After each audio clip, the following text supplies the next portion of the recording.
জমিনে চললে জান্নাতে পদধ্বনি হতো। আল্লাহ রসুল কোত্থেকে এসে মেরাজের রাত্রে জিজ্ঞাসা করলেন, মা বালুকা, বেলাল তোমার অবস্থা কি? সামি তু খসখসা কদম, তোমার পায়ের আওয়াজ তো শুনলাম জান্নাতে, তাও আমার পিছে না, তাও আমার ডাইনে না, তাও আমার বামে না, বিলকুল আমার আগে আগে। আল্লাহর কাছে যদি আকর্ষণের পাত্র না হইতো তাহলে জমিনে চললে কি জান্নাতে পদধ্বনি হয়? এরকম বেলাল রাদিয়াল্লাহু তাআলা আনহু একা না, ওনার সাথী সঙ্গী একজন ছিলেন, হারেস বিন নোমান, বেশি প্রসিদ্ধ সাহাবী না। আল্লাহর রসুল যখন জান্নাত ঘুরতেছিলেন, সায়ের করতেছিলেন, তো ওনার কোরআনের আওয়াজ শুনতেছিলেন। তো জিবরিল আলাইহিস সালামকে জিজ্ঞাসা করছে, হারেস বিন নোমান তো দুনিয়াতে, এইখানে ওনার কোরআনের আওয়াজ? বলছে, আপনি তো রাত্রেই আসছেন তা না, তাই না? আর এখনো তো দুনিয়াতে রাত্রই, কেননা আল্লাহ ঘড়ির কাঁটাকে, জগৎকে থামায়া দিছে, যে যেখানে ছিল ওইখানেই দাঁড়ায় আছে। আজকে আপনার জন্য system off. Haris bin Noman daily রাত্রে তাহাজ্জুদে কোরআন পড়ে, আর আমরা জান্নাতে শুনি। আপনি তো আজকে শুনলেন। কেমন আল্লাহর কাছে আকর্ষণের পাত্র ছিলেন। বেলাল রাদিয়াল্লাহু তাআলা আনহু সারির লোকই ছিলেন, গরিব ছিলেন, নিতান্ত গরিব। তো বংশ, বুলি, রূপ রেখা দ্বারা কেউ আকর্ষণের পাত্র হয়। আকর্ষণের পাত্র তো হয় ভিতরের রঙের দ্বারা। কি? ভিতরের আর ভিতরের রঙের দ্বারা হয়। আর যখন ভিতরে রং আসে তখনই এক সময় বাইরে এটা ফুটা ওঠে। বাইরে এটা ফুটা ওঠে। গোলাপের প্রথম ভিতরে রং আসে, তারপরেই এটা বাহিরে ফুটা ওঠে। তো ভিতরে রং আটলেই বাহিরে ফুটা ওঠে। সত্য এটাই, আগে ভিতরে রং আনতে হবে। ভিতরে যখন রং আসবে তখন বাহিরে ফুটা উঠবে। আল্লাহওয়ালাদের জিন্দেগি এটাই। হাফেজ হুজুরের জিন্দেগি বলতেছিল না, হযরত মাওলানা সাইদ মেসবা সাহেব বলতেছিলেন না, আমরাও হাফেজ হুজুরকে দেখছি। কামরাঙ্গীরচর আসলে এখনো আমার হাসি লাগে, যে দেখলাম কি, হইলাম কি, হইল কি। আপনাদের এই জায়গাটা দেখলো হাসি লাগে। দেখলাম কি ছোটবেলা, আর হইল কি। কেননা অনেক সময় তো এখান দিয়ে পার হইতাম হাঁটতে হাঁটতে, নদী এত শুকাইতো যে নৌকা থাকতো না। বিডিআর 1 নম্বর গেট, ওইখান দিয়ে একটা বটগাছ ছিল, জানি না এখন আছে কিনা। নদীর পারে ইট বালু বিক্রি হতো, ওইখান দিয়ে পার হয়ে পাতাইলা কামরাঙ্গীরচর মেরা দিতাম নুরিয়া মাদ্রাসা। তো হাফিজ হুজুর রহমতুল্লাহ আলাইহি বাস্তবিক ভিতরে ছিল রং, বাহিরে উঠে ফুটা উঠছে। রংটা কোথায় ছিল? আল্লাহওয়ালাদের রং ভিতরে হয়, তারপরেই ফুটা ওঠে।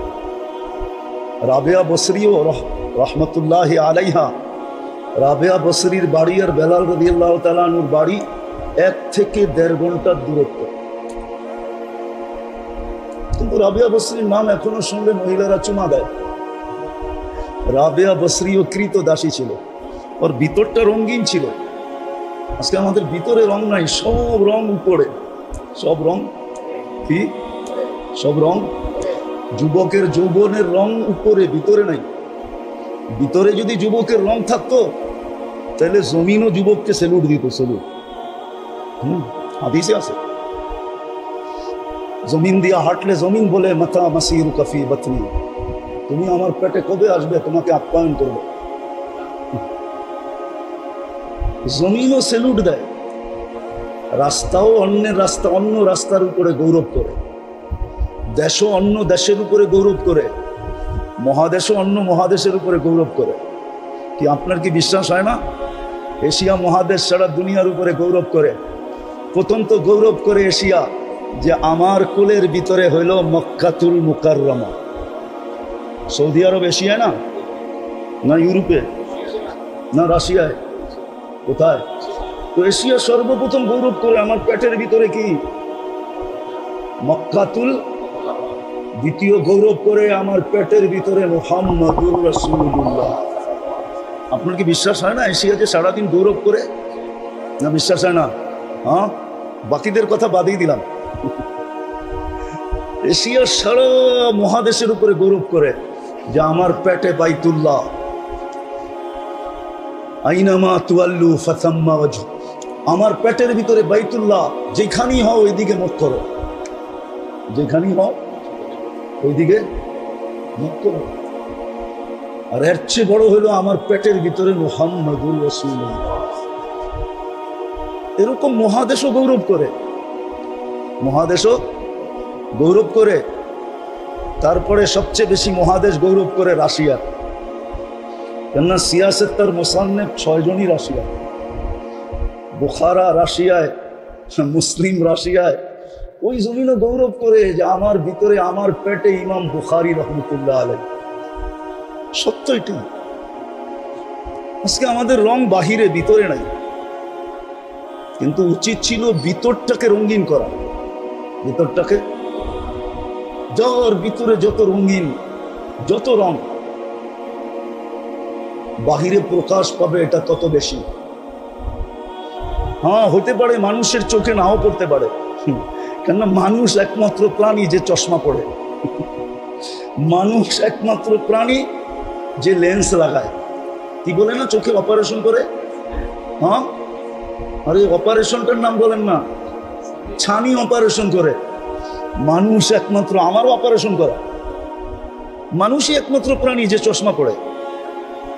এই জন্য বলতেছিলাম, মানুষের চোখে রং নাও করতে পারে, যুবকের রং মানুষের চোখে নাও করতে পারে, কারো ভিতরের রং বাহিরে ফুটা উঠার পরও কারো চোখে না পড়তে পারে, কিন্তু সৃষ্টির চোখে পড়বে এতে কোনো সন্দেহ নাই। কেননা সৃষ্টি চশমাও পড়ে না, আবার সৃষ্টির চোখে ছানিও পড়ে না।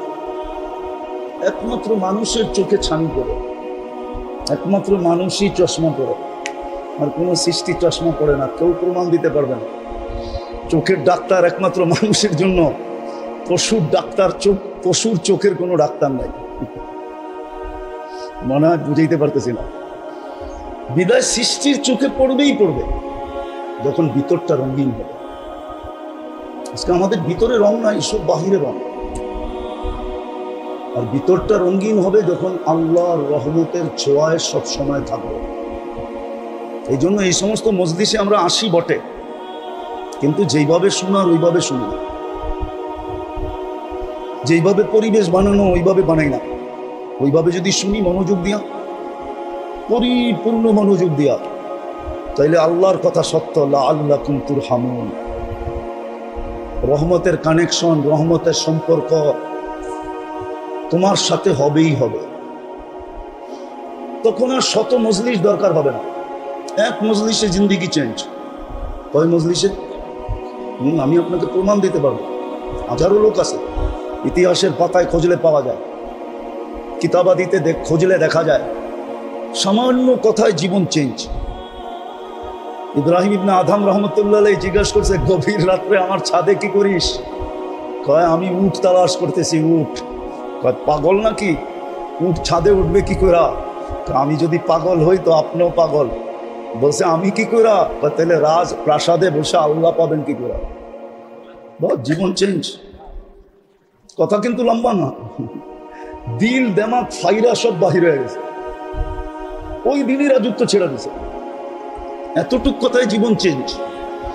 বনি ইসরাইলের সবচেয়ে বড় বদমাস ইতিহাসের পাতায় পাওয়া যায়, যার নাম কিফিল। এতটুক কথায় শুধু জীবন চেঞ্জ। বলছে, কাঁদিস কেন? তোর গায়ে তো এখনো আঙ্গুলের ছোঁয়াই দিলাম না।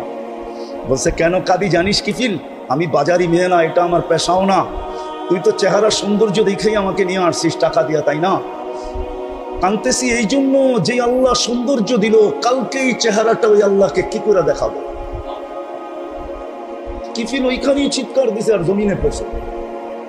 ওরা বলছে, বোন, তোর গায়ে তো এখনো আঙ্গুলের ছোঁয়া দিলাম, তাতেই তোর এই অবস্থা। তাহলে আমি কিফিলের কালকে কি হবে?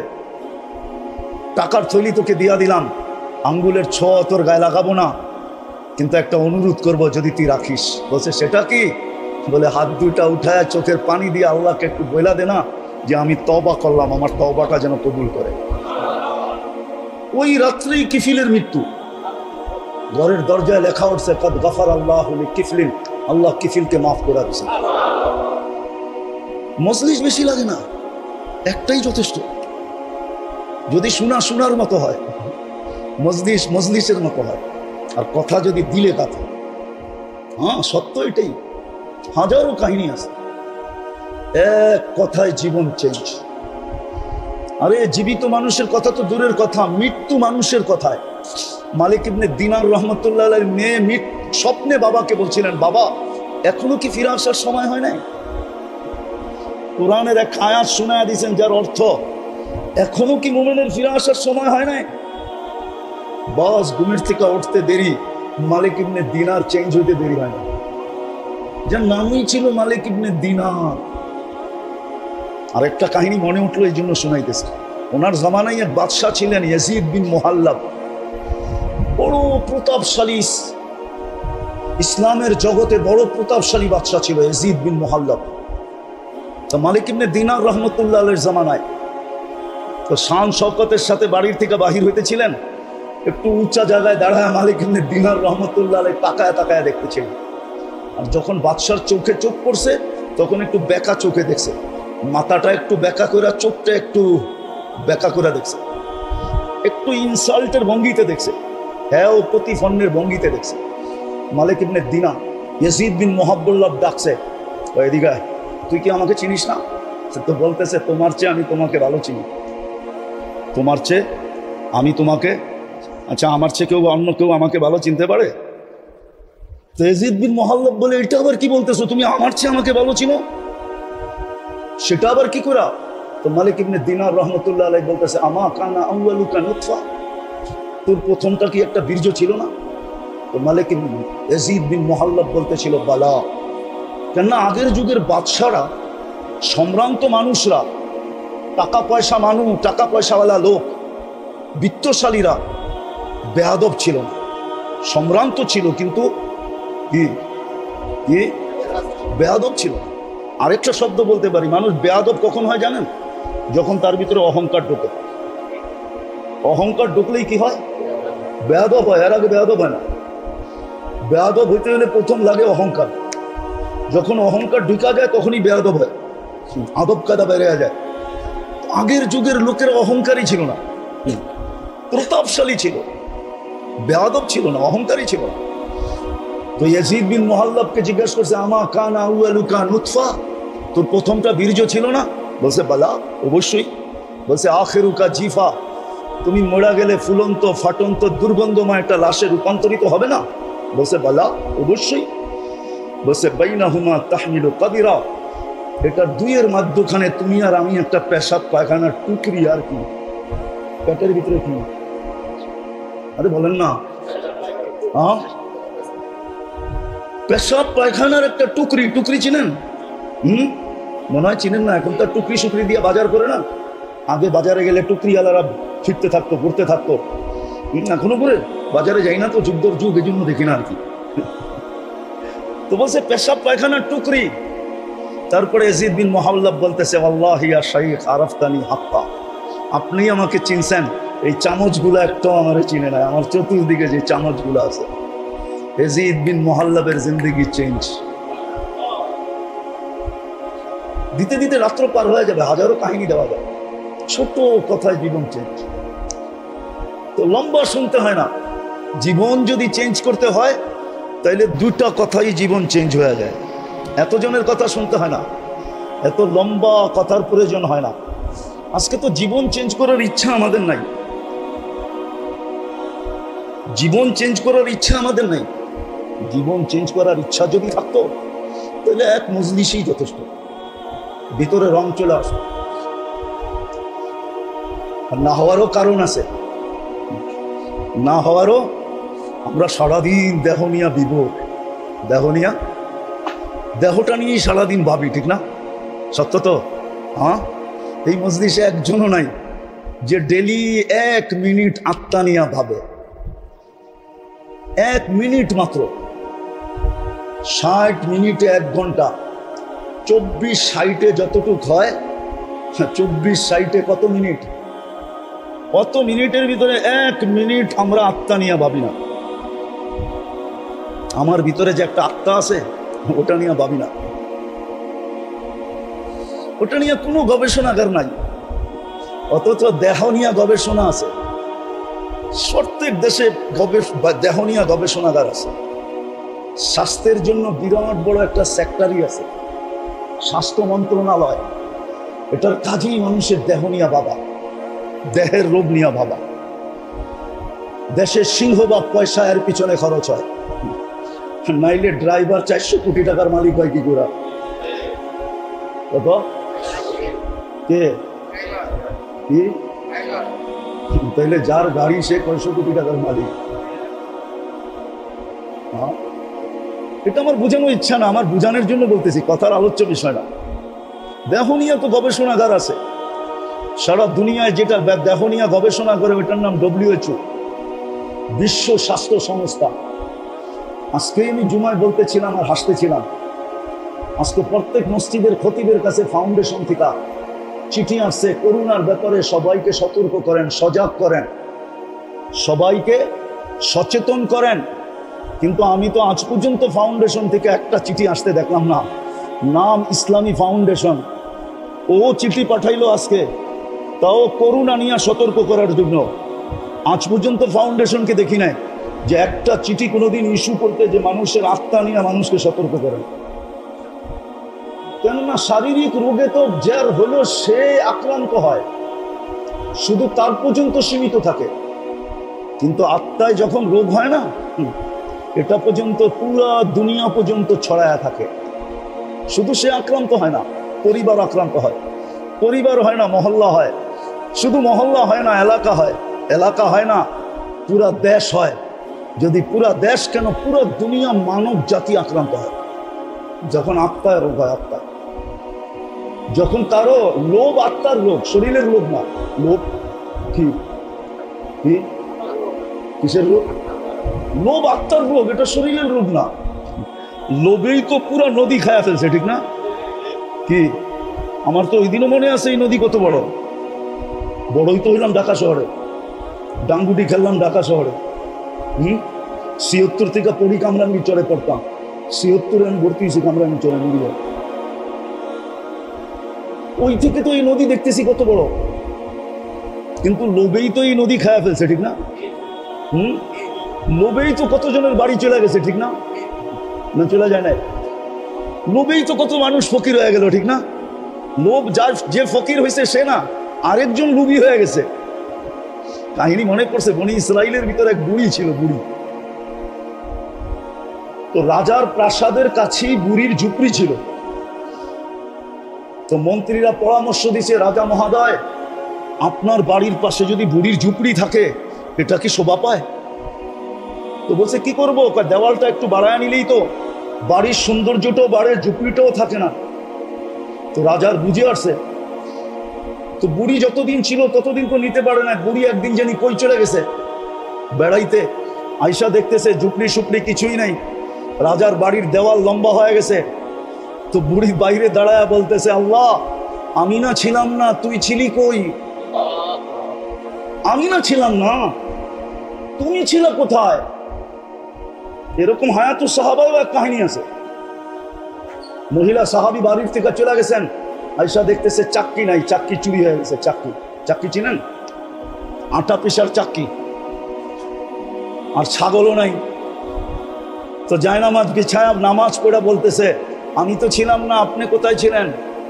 দোয়া তো পড়তে পড়তেই গেছিলাম, খলিফাতুনা ফিল আহলি ওয়াল মাল রফিকুনা ফিস সফর ওয়াল খলিফাতু ফিল আহলি ওয়াল মাল। আপনাকেই তো বাড়িতে রেখে গেলাম, চাক্কি কই আর বকরি কই? আপনি কই ছিলেন? তো সাথে সাথে নতুন চাক্কি পাঠায় দিছে, বকরি একটার জায়গায় 2টা পাঠায় দিছে। আর ওই বনি ইসরাইলের বুড়ি যখন হাত উঠায় বলছে, আপনি কই ছিলেন? আমি না ছিলাম না। বাস বলতে দেরি, তুফান আসতে দেরি হয় না। বাদশাও গোল, চড্ডি বড্ডিও গোল।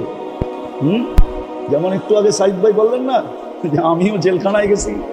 হ্যাঁ, আসলে ওই চোখের পানিতেই সব উড়ে গেছে, চোখের পানিতেই সব কি হয়ে গেছে। আরেকটা আছে, ওটা সময় আমার কাছে নাই। এই মাটির একটা বৈশিষ্ট্য আছে, বাংলাদেশের মাটির নিচে একটা আধ্যাত্মিক শক্তি লুকানো আছে, ওটা গভীরভাবে কেউ ইতিহাস না পড়লে জানবে না। এই মাটির নিচে একটা গভীর, এই মাটি নিয়ে যে খেলবে একদিন না একদিন মাটি তাকে কিক মারবেই মারবে। হয়তো কাউকে বোল্ড আউট করবে, নাইলে কাউকে রান আউট করবে, আর না আন না হইলে কাউকে ছক্কা মাইরা একবারে বাউন্ডারির বাইরে করবে। এটা হলো এই মাটির আধ্যাত্মিক শক্তি। আপনারা জানেন না, আসতেছেন তো জানেন না, এই মাটির একটা আধ্যাত্মিক শক্তি আছে। আমরা ইতিহাসে কাঁচা তো এই জন্য জানি না, এই মাটির একটা আধ্যাত্মিক শক্তি আছে। বলার সময় হবে না, এত লম্বা বলা যাবে না, আবার কখনো আসলে কোনো মজলিসে হইলে বলা দিব না, কিন্তু এটা মাইনা নেন এই মাটির আধ্যাত্মিক শক্তি। কেননা হিজরতের সনের কাছাকাছি হলো বাংলা সন, 10-11 বছরের ডিফারেন্স। এই 1400 বছরের বাংলা ইতিহাস যে পড়বে সে জানবে যে এই মাটির নিচে একটা আধ্যাত্মিক শক্তি আছে। এই জন্য মির্জাফরও মির্জাফরি করে বেশি দিন থাকতে পারে না। মির্জাফরি করে বেশি দিন পারছে নাকি? এটা হলো এই মাটির ভিতরের আধ্যাত্মিক শক্তি। শুধু এতটুকু আপনাদেরকে বলি, আমি ইসলামের প্রথম যে কোরবানি, ইসলামের প্রথম কোরবানির একটা বিন্দু এই মাটির নিচে এখনো লুকায়িত আছে। আল্লাহর রসুল হিজরত করেন নাই, 4 সাহাবী বাংলাদেশে চলে আসছিলেন। আবু ওয়াক্কাস, ওহাব ইবনে মালিক, কাসিম ইবনে হুযাইফা, উরওয়া ইবনে সাসা, 2 জন এখান থেকে চীনে গেছেন। আবু ওয়াক্কাস, ওহাব ইবনে মালিক রাদিয়াল্লাহু তাআলা আনহুমা, 2 জনের কবর চীনে আছে। আর ইতিহাস বলে 2 জনের কবর এই মাটির নিচে আছে। এটা হলো ওই আধ্যাত্মিক শক্তি যেটা ইসলামের প্রথম কোরবানির বিন্দু এই বাংলার মাটির নিচে দাফন হয়েছে।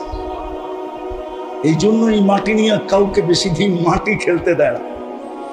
বেশি দিন খেলতে চাইলেই মাটি তাকে কিক মারে। মাটি তাকে, কেউ হয়তো বোঝে, কেউ হয়তো আমার কথা বুঝবে না, বেশিরভাগই বুঝবে না, হয়তো কেউ বুঝলে বুঝতে পারে। এই জন্যই দেখা যায় অল্প কয়েকদিন পরেই মাটি তাকে কিক মারা শুরু করে, কেননা এই মাটির নিচে একটা আধ্যাত্মিক শক্তি লুকানো আছে। তো যেটা বুঝাইতেছিলাম, মজলিস বেশি লাগে না। আজকে তো সারাদিন আমাদের চিন্তা দেখনিয়া, আত্মা নিয়ে কোনো চিন্তা নেই। সমস্ত গবেষণাগার দেহনিয়া, আত্মা নিয়ে কোনো গবেষণাগার নাই। সব ক্লিনিক দেহের, আত্মার কোনো ক্লিনিক নেই। সব ফার্মেসি দেহের, আত্মার কোনো ফার্মেসি নেই। সব মেডিকেল দেহের, আত্মার কোনো মেডিকেল নেই। অথচ মানুষের আত্মার রোগেই শুধু সে শরীরের রোগ হইলে সে একা আক্রান্ত হয়, কিন্তু আত্মার রোগী হইলে জাতিকে জাতি, পুরো গোষ্ঠী, পুরো মানব জাতি আক্রান্ত হয়। আজকে জুলুম মানুষের হিংসার কারণ, মানুষের কারণেই দুনিয়াতে আজকে জুলুম আর জুলুম, মানুষের আত্মার রোগের কারণে। আর হাদিসও আছে, একজনের আত্মার রোগের কারণে একটা জাতি মারা যাবে। শুধু একজনের আত্মার রোগ, কয়জনের? এক ফ্যামিলির আত্মার রোগ, পুরো জাতি ধূলিসাৎ হয়ে যাবে। আর আমরা চোখে এখন এটাই দেখতেছি, আমাদের আত্মার রোগ। ইসলাম এই জন্যই দরকার, আত্মার রোগকে নির্ণয় করা দরকার। আমরা আত্মা নিয়ে ভাবি না। আরে রোগ বইলা কি লাভ হবে যদি আপনার ভিতরে ভাবনাই না আসে? শুধু শুধু তো হাদিস বলে নাই, আত্মা নিয়ে ভাবতে গেলে লাতাফাক্কুরু সা খায়রুম মিন ইবাদাতি 60 আও 70 সানা। এই হাদিস আত্মার ভাবনার ব্যাপারেও, যে আত্মা নিয়ে ভাববে তাকে 60-70 বছরের ইবাদতের সওয়াব প্রত্যেক মুহূর্তে দেওয়া হবে। চাই নারী হোক, চাই পুরুষ হোক, চাই যুবক হোক, চাই বৃদ্ধ হোক, বাচ্চার থেকে তো কলম উঠান। আজকে তো আমাদের ভিতরে আত্মা নিয়ে কোনো ভাবনাই নেই, চিন্তাই নেই। আমরা বিশ্বাস করতেই রাজি না যে আত্মার আবার রোগ হয় কোত্থেকে। না, রোগ তো আত্মারই হয়। বরং দেহের রোগ তো মানুষকে শুধু দুনিয়াতে না, দেহের বহুত রোগ আছে যেই রোগ দ্বারা মানুষকে আল্লাহ উচ্চ থেকে উচ্চ মর্যাদায় আসীন করেন। উচ্চ থেকে উচ্চ মর্যাদা দান করেন। আপনি উঠান, ডায়রিয়া হয়ে মারা গেলে শাহাদাতের মৌত, কি মৌত? কি শাহাদাতের মৌত? কি ছোট মৌত? ডাকায় বাসা বোঝেন? শাহাদাতের মৌত মানে সে আজরাইলকে ঠেক দিছে, মরে নাই সে। কোরআন বলে সে মরে নাই।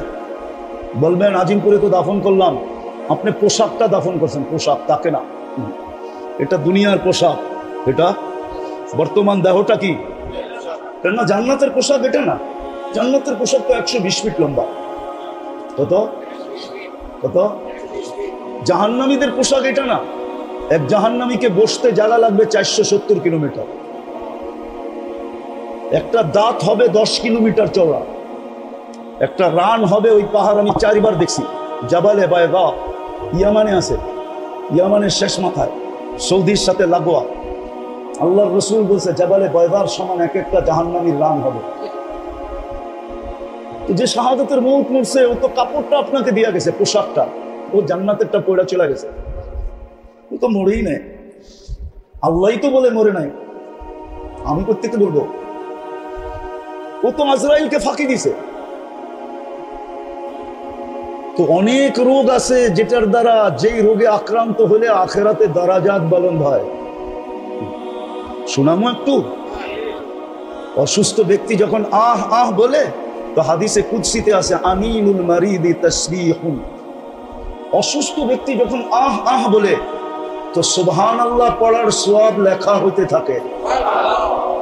সিয়াহাতুহু তাহলিলুন, যখন অসহ্য হয়ে চিৎকার দেয়, তো লা ইলাহা ইল্লাল্লাহ পড়ার সওয়াব লেখা হতে থাকে। কোনটার ওয়েট কতটুকু বলার সময় নাই আমার কাছে। সুবহানাল্লাহর ওজন কতটুকু, আর লা ইলাহার ওজন কতটুকু। তাকাল্লুবুহু আন যামবিন ইলা যামবিন, যখন বিছনায় পড়ে এপাশ ওপাশ করতে থাকে অসুস্থতার কারণে, কাআন্নাহু ইয়াকতুলুল আদু, সেজন্য যুদ্ধের ময়দানে শত্রুর বিরুদ্ধে মোকাবেলা করতেছে, ওই সওয়াব তার আমলনামায় লেখা হয়। সংক্ষেপ করতেছি, কুল্লু আমালিন কানা ইয়ামালু ফিস সিহা ইউকতাবু কুল্লু আমালিন কানা ইয়াহমালু ফিস সিহা। সুস্থ অবস্থায় যত আমল করত, সমস্ত আমল তার আমলনামায় ফেরেশতা লিখতে থাকে। যদি সুস্থ হয়ে যায়, আল্লাহ সুস্থতা দেন, তো কায়াউমিন ওয়ালাদাতহু উম্মু, মা যেরকম জন্ম দিল নিষ্পাপ, এরকম নিষ্পাপ সুস্থ হয়ে দাঁড়ায় যায়।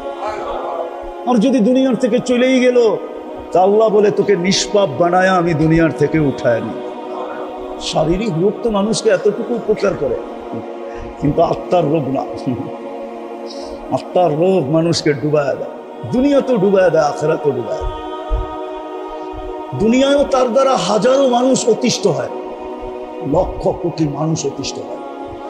আমার সমাজে যা কিছু দেখতেছেন, চুরি ডাকাতি, রাহজানি ছিনতাই, মাদক সাধক, দুর্নীতি সুরনীতি, জুলুম জবর, যা কিছু দেখতেছেন আমার সমাজে, সব আত্মার রোগের কারণে, শরীরের রোগের কারণে, সব আত্মার রোগ। হ্যাঁ, এই জন্যই তো আল্লাহর রাসূল বলছেন, একদিন আসবে হাওয়া ফিহি কাইদুল ইলমি, আমার উম্মত বিদ্বান হবে কিন্তু বিদ্যার আলোকে চলবে না, ও বিদ্যাকে স্বার্থ সিদ্ধির জন্য ব্যবহার করবে। তখন কি হবে? আল্লাহর রাসূল বলেছে কুবিলাতির রাশা, তখন ঘুষ রীতিতে নীতিতে রূপান্তরিত হবে।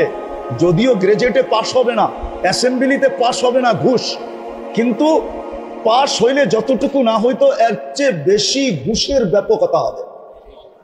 ঘুষ নাই কোন সেক্টরে, নাই কোথায়?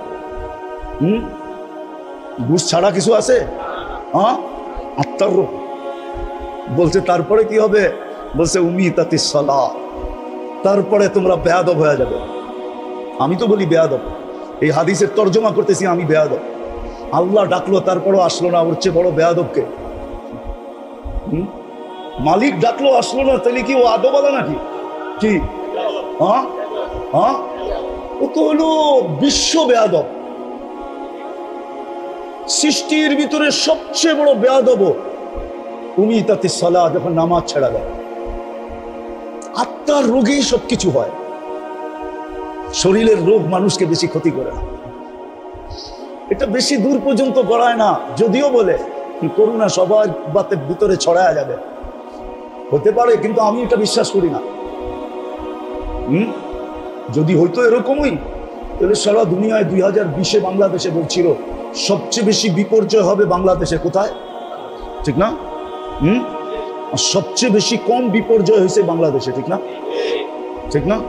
হ্যাঁ, দুনিয়ার সার্ভে যে সবচেয়ে বেশি মাস্ক বিক্রি হয়েছে কম বাংলাদেশে। কেননা একটা দিয়ে তো 3 বছর চালাইছে, যদিও ওয়ান টাইম। একটা দিয়ে কয় বছর? কি কয় বছর? হ্যাঁ, মাঝে মাঝে মাস্কও ওর কাছে পানা ছিল। আর কত, আমি তো ওয়ান টাইমের, তুই তো 3 বছর কাটায় দিলি, এইবার ফালা। ও বলে আবার যদি ঘুরে আসে তাহলে আবার ব্যবহার করবো তোকে। এরকম বাঙালি। ঠিক না? 1 নম্বরে WHO-তে বাংলাদেশের নাম।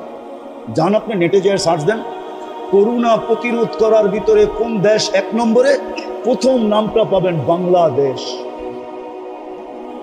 আল্লাহ এই দেশে বিপর্যয় দেয় না, এটারও একটা কারণ আছে। আপনারা মানবেন কি মানবেন না জানি না, আমি দুনিয়া খুঁয়া কারণ বাহির করছি। আল্লাহ আমাকে দুনিয়া অনেক দেখাইছে, এত দুনিয়া দেখাইছে যে আমি আল্লাহ শুকরিয়া আদায় করে শেষ করতে পারবো। আল্লাহ আমাকে এত দুনিয়া দেখাইছে, এত মাকামাত দেখাইছে। কোরআনে যত মাকামাত আছে আল্লাহ আমাকে দেখাইছে, যত নবীদের চিহ্নিত কবর আছে আল্লাহ আমাকে দেখাইছে। 1.5 লক্ষ সাহাবাদের ভিতর থেকে 2-1000 বা 4000 পাপ হইতে পারে, বাকি সব আমাকে দেখাইছে।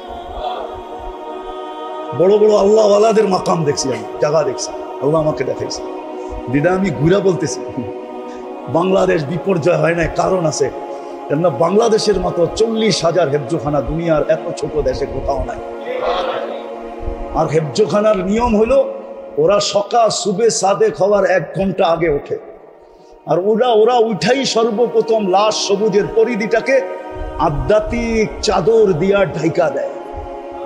আধ্যাত্মিক সুরক্ষার চাদর দিয়া এই লাল সবুজের পরিধিটাকে প্যাক করে দেয়। তারপরে ওরা আল্লাহর কালাম করতে বসে, যার কারণে এই দেশে কোনো বিপর্যয় হয় নাই। আর আমার বিশ্বাস, যতদিন পর্যন্ত এই হেফজোখানাগুলো দাঁড়ায় থাকবে, টিকা থাকবে, চলমান থাকবে, এই জমিনে কোনোদিন বিপর্যয় হবে না। এই জমিনের মতো মসজিদ কোনো জমিনে নাই, এত ঘন ঘন, এত কদমে কদমে। এই জমিনের মতো এরকম দাড়ি টুপি দুনিয়ার কোথাও নাই।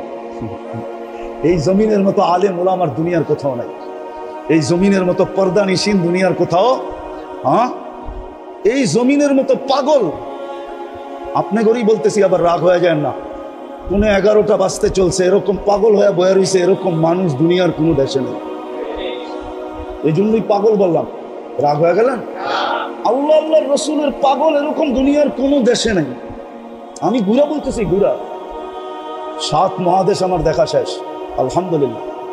বছরে 2-4 বার আসে, এরকম অহংকার করে বলতেছি না যে আমি 2 বেলার খানা 2 মহাদেশে খাই। আবার কখনো 3 বেলাই 3 মহাদেশে খাই। সকালে নাস্তা 1 মহাদেশে, তো দুপুরে আরেক মহাদেশে, রাত্রে যায় দেখা যায় আরেক মহাদেশে। এই জন্য আমি আমার দেশ নিয়ে খুব গৌরব করি। এই জন্য আমি আমার দেশ খুব বলি, আমার দেশের মতো দেশ নাই দুনিয়াতে। মক্কা মদিনা ভিন্ন জিনিস, ওটা নিয়ে তুলনা চলে না। বাইতুল মুকাদ্দাস নিয়ে তুলনা চলে না, ওটাকে সাবজেক্টের ভিতরেই আনা যায় না। এছাড়া সারা দুনিয়ার চেয়ে আমার দেশের কোনো বিকল্প নেই। এই জন্য এই দেশটা বিপর্যয়ের থেকে বেঁচে আসে। যা কথা গুছায় নিয়ে আসি, আসেন, দেহ নিয়ে আর কত ভাববেন, আত্মা নিয়ে ভাবি, আত্মার রোগ নিয়ে ভাবি।